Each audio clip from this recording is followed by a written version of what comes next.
Construit il y a presque 150 ans, le château d'Abadie avait besoin d'un sérieux rafraîchissement. La bâtisse, qui appartient aujourd'hui à l'Académie des Sciences, s'est vue attribuer plus de 2 millions d'euros pour sa restauration.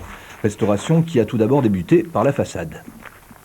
Il fallait commencer par étancher ce château qui prenait l'eau de toutes parts. Ici, les intempéries arrivent pratiquement à l'horizontale, les pluies sont poussées par le vent, et tout ça pénétrait dans les maçonneries avec une efficacité, je dirais, extraordinaire. Le château était trempé. Tout ce que nous avons fait, c'est de manière très consciencieuse, de boucher les trous avec des coulis de mortier pour que les murs deviennent étanches, et puis ensuite refaire les menuiseries avec là aussi des précautions pour que l'eau ne rentre plus. Si la façade est aujourd'hui restaurée, il n'en est pas de même à l'intérieur du monument. La tâche est énorme vu l'état de certaines fresques. Un travail de fourmi et de repérage est d'ailleurs nécessaire pour les peintres. D'une manière générale, on va commencer par un repérage des parties les plus abîmées, ce qui va nous permettre de déterminer les endroits où les supports sont très mauvais, voire irrécupérables. Ensuite, on va faire des clichés du décor, ce qui va nous permettre, surtout dans ces parties abîmées, ce qui va nous permettre ensuite, après réfection de ces enduits, de reconstituer le décor d'origine.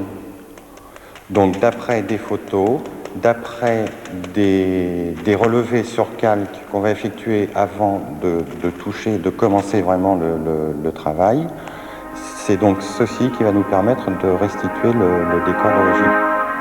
Si le château d'Abadie est aujourd'hui l'objet de tant d'attention, c'est qu'il a marqué l'histoire du Pays basque. Bijou du néogothisme construit entre 1860 et 1870 par Viollet-le-Duc, son propriétaire Antoine d'Abadie avait beaucoup voyagé, notamment en Éthiopie. Certaines fresques rappellent d'ailleurs ses périples. Son château du coup va marquer et bouleverser les traditions locales.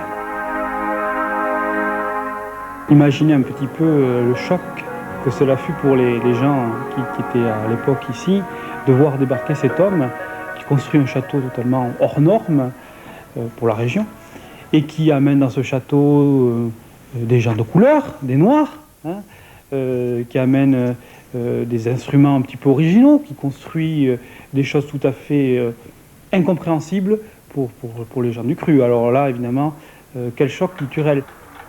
Le château d'Abadie est donc intimement lié à son premier propriétaire. La tâche des restaurateurs est donc de respecter scrupuleusement les plans des architectes de la bâtisse. Notre enjeu, c'est d'essayer de conserver l'authenticité. Et le jeu de la restauration, c'est à la fois de préserver ce qui existe, et nous faisons tout pour que les tissus et les peintures qui sont encore en état soient préservées et n'évoluent plus. Mais comme quand les choses sont trop abîmées comme ici, nous sommes obligés de les remplacer. Et nous sommes en train de retisser exactement les mêmes tissus pour remplacer ceux qui ne peuvent plus rester en place. Les architectes qui ont travaillé il y a un siècle et demi seraient peut-être assez étonnés aujourd'hui que l'on prête attention avec aussi des minuties à leur œuvre. Et je crois que c'est tout l'enjeu du problème qui se pose à Badia, comme dans les autres édifices classés, c'est d'essayer d'être le plus scrupuleux possible. C'est presque une démarche scientifique.